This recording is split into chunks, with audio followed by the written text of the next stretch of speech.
Hello everyone, welcome again to our YouTube channel IELTS by Neil. Today we are going to discuss the various type of questions related to the IELTS exam. If a person starts preparing for the IELTS, that student do have many questions related to the IELTS, or if someone have not got the desired score and they want to apply for the rechecking or remarking, then they have a lot of questions. So we're going to cover all those type of questions. So I'm sure after this video you will not have any questions related to the test and the pattern of the test. So without any further delay, let's begin. So in this video, the main two questions which are covered are: can I apply for remarking, and how many times can I retake the exam? However, I have provided more information in the coming slides. So let's have a look. First of all, before you even think about the exam, you should consider these 5 points. Which is, first one is student rush to give the exam without doing the due preparation. So what happens is, as soon as a person finds out that, okay, we need 6 bands or 7 bands, to get the admission or to get my residency or to get my work permit, what they do is straight away they book the exam and they don't even think about the preparation, and they don't even think about the time that they need for preparation, because that is more important. Because see, this exam, it doesn't cost you like $10 or $20. This costs you good money, and this costs you time also. So you're wasting your time and money if you're not preparing for the exam. So before you even book the test, you have to plan your preparation. How are you going to prepare? Are you going to do self-study, or are you going to take a tutor, or are you going to take help for online materials, or whatever it is? But you have to plan your preparation first, okay? Next one is self-study and practice are the key to crack the exam. Self-study is the most important one. And in self-study, what comes is that practice. So doing practice every day until the exam is the key to success in IELTS. Even if you have classes, or even if you have the tutor for their preparation, that will not count unless you do self-study at home, because that is the most important thing. Next one is IELTS is simple but not easy. Why I'm saying it's not easy? Because not everybody is doing enough practice to crack this exam. They know what to do, but they are not doing it. That's what is the meaning of this sentence. That everyone know what to practice, what to do, but they don't get the score, maybe because of the lack of practice, or lack of concentration, or lack of techniques. So it is simple, but it's not easy. Next one is focus on your weak areas. So for example, IELTS have listening, reading, writing, speaking. So whatever your weak areas are, you need to focus more on those. You need to spend more time on those. For example, I have a problem in reading, so I will be like spending 2 hours on reading every day, and just 1 hour on writing and listening. If I have a problem with the writing, then I'll be spending 2 hours on writing every day. So whatever my weak area is, I'll be spending more time on that. So these are the 4 points which I want you to understand before you even book the exam, or if you have already booked it, or you are applying for the rechecking. So whatever you're doing, just consider these 4 points. Okay, next is, how many times can I retake the exam? Well, you can take the exam as many times as you want, because this test, is only going to cost you money every time and your time. So my suggestion would be not to book too many times. For example, if you have not got the desired score in the first attempt, don't just go and straight away book the next exam. You need to analyze like what happened actually in the first attempt. Like, where were you not ready for the exam? What are your weak areas? You need to do a bit of analysis, and according to that, you need to plan your preparation. And when you're done and confident enough, then you book the exam. So this will save you money and time also. But the answer to this question is, you can take the test as many times as you want. There's no limit on this. Next one, how soon can I retake the test? You can sit in the exam as soon as you want to. For example, if you have done the exam on this Monday,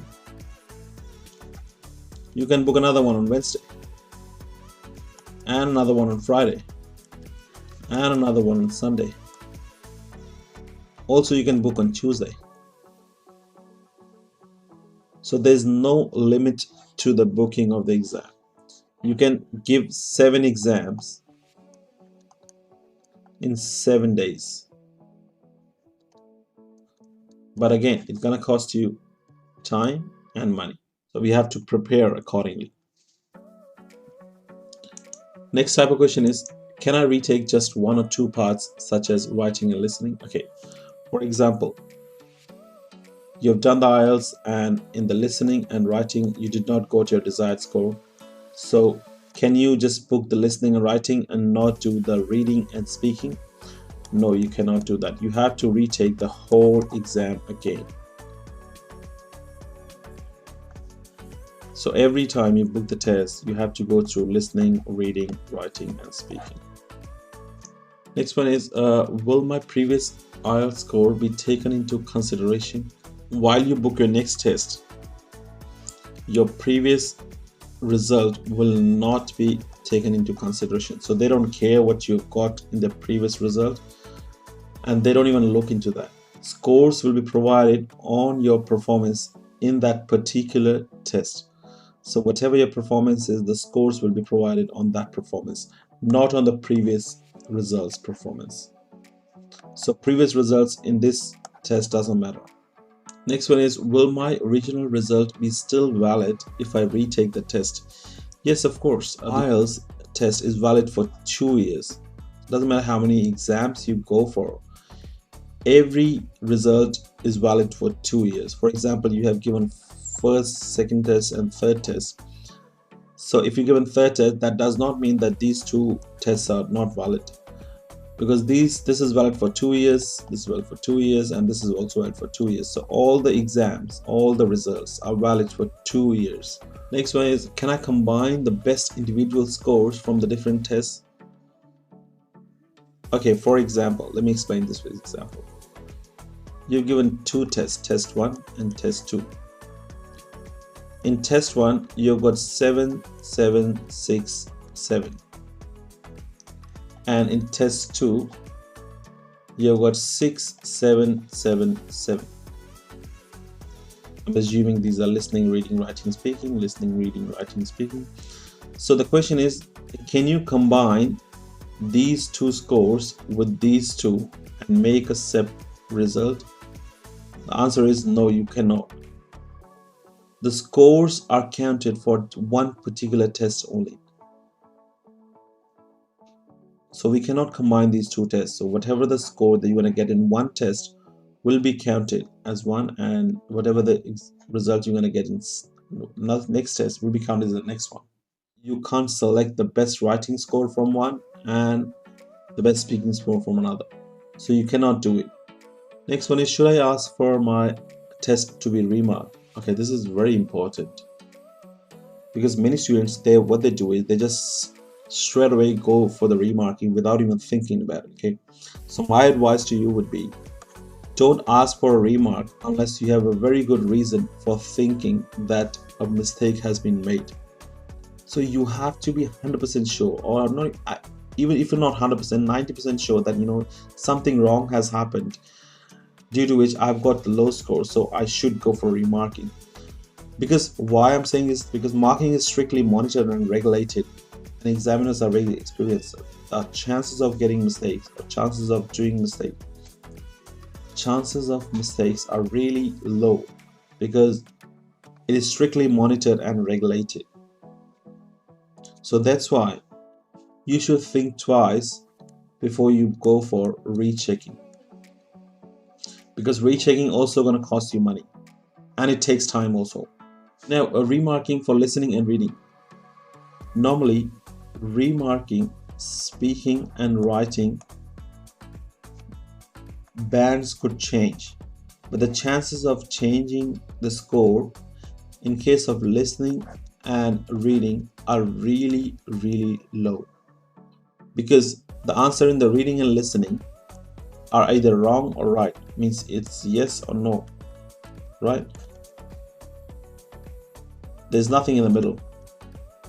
If you've written the spellings correct and the answer is correct, you will get the score. If the spellings are not correct, answer is not correct, you will not get the score. It's simple. So there's no judgment done. So it is unlikely that an error has been made. So your scores for listening and reading are hardly changed. But for speaking and writing might change if you think that error has taken place. Now, key factors about remarking. This is the last one. Okay, let's go through each point with them. A remark of an IELTS result is called an inquiry on result. So whenever you apply for remarking or rechecking, we call it EOR. That is inquiry on result. You must apply it at your local test center within 6 weeks of receiving your original test. So whenever you receive your original result, you have 6 weeks from that day to apply remarking. So within 6 weeks you have to apply. After 6 weeks you cannot even apply for the remarking. Next one, you will be charged a fee. It will be refunded if your score changes. This is something very important. You will be charged a fee. I don't know what is it in your country, but normally it's around $100. And if your score changes, even a half band, your all money will be refunded to you. Not the test money, but yes, the rechecking money, the $100, which will be refunded to you if your score changes. Next one is you can ask for the whole exam to be remarked or specific skills. So whatever you want to get remarks, such as writing and speaking.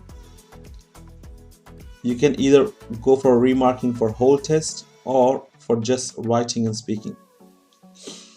It will be remarked by a senior examiner who won't know your original score.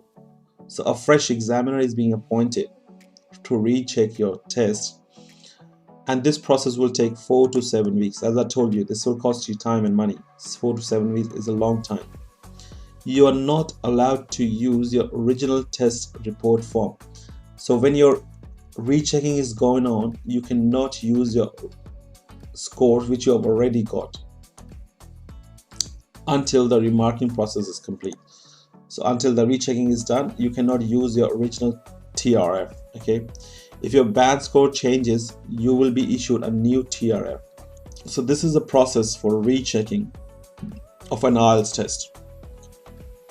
If you have any questions related to this, please do let us know in the comment section below. For your time today, see you next time.